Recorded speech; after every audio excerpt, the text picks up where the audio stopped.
అప్పుడే ఫ్రైడే వచ్చేసింది. ఈ రోజు ఓటింగ్ పోల్ వచ్చేసి మార్నింగ్ ఫస్ట్ ప్లేస్లో సంజన గారు ఉన్నారు. 100% నంబర్ 1 ప్లేస్లో దూసుకెళ్ళిపోతున్నారు. మొదటి నుంచి కూడా తన ప్లేస్ ఏమీ మారలేదు. ఎందుకంటే సంజన ఫ్యాన్స్ అలాగే ఇమ్ము ఫ్యాన్స్ కూడా వాళ్ళ అమ్మకే ఓటు అయితే వేస్తారు. సెకండ్ ప్లేస్లోకి వచ్చి శ్రీజ వచ్చింది. శ్రీజ మెరుపులాగా వచ్చి సెకండ్ ప్లేస్ని ఆక్యుపై చేసింది. అలాగే Pawan Kalyan fans, Sreeja fans, Priya fans కూడా తనకి ఓటింగ్ అయితే చేస్తున్నారు. 2 రోజులు భయంకరమైన గేమ్స్ ఆడింది, బాగా ఎఫర్ట్ పెట్టింది. పెట్ట కొంచెం కోతగనంలాగా చాలా బాగా ఆడింది.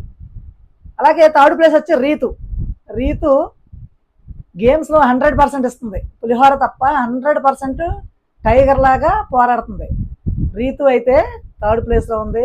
రీతుకి డెమాన్ పవన్ ఓట్స్ కూడా పడుతున్నాయి, అందుకని తను కూడా థర్డ్ ప్లేస్లో ఉంది. ఫోర్త్ వచ్చి దివ్య నిఖిత బాగా ఆడుతున్నారు. అలాగే హౌస్లో చిరాకు పడకుండా విసుక్కోకుండా తనూజలాగా మాస్క్ మ్యాన్ లాగా విసుక్కోకుండా ఫుడ్ అయితే వండి పెడుతున్నారు. ఓపిక్గా ఏది అడిగితే అది పెడుతున్నారు. అలాగే బాగా ఆర్గ్యుమెంట్ స్కిల్స్ ఉన్నాయి. తనైతే 4th ప్లేస్లో ఉంది.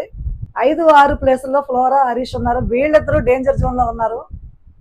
మరి వీళ్ళ ఇద్దరిలో కామన్ పంపిస్తారా, సెలబ్రిటీని పంపిస్తారా అన్నది ఇంకా తెలియట్లేదు. ఎందుకంటే వీళ్ళిద్దరూ కూడా దగ్గర ఈక్వల్గా ఉన్నారు. అయితే టాస్కుల్లో అల్లాడించేసింది ఫ్లోరా, చాలా బాగా ఆడింది. సైలెంట్గా కూడా గేమ్ ఆడుతుంది. ఫ్లోరా గారు 5th ప్లేస్లో ఉన్నారు. మరి నెక్స్ట్ హరీష్ గారు లాస్ట్ పొజిషన్లో ఉన్నారు. మరి ఆయన గేమ్లో అయితే ఏం ఆడలేదు, అలిగి మళ్ళీ కూర్చున్నారు. కానీ మొన్న లాస్ట్ గేమ్లో మాత్రం బాగా ఆడారు. ఆ బాల్స్ గేమ్లో కానీ ఇవన్నీ కూడా బాగానే ఆడారు. చేయికి దెబ్బ తగిలినా సరే బాగా ఆడారు. మరి మీ ఫ్యాన్స్, హరీష్ గారి ఫ్యాన్స్ కానీ, ఫ్లోరా గారి ఫ్యాన్స్ కానీ, దివ్య గారి ఫ్యాన్స్ కానీ మీ ఫేవరెట్ కంటెస్టెంట్స్ ఓట్ అయితే వేసుకోండి. చాలా తక్కువ టైం ఉంది, వెంటనే కూడా మీరు ఓట్ చేయండి. Thank you so much.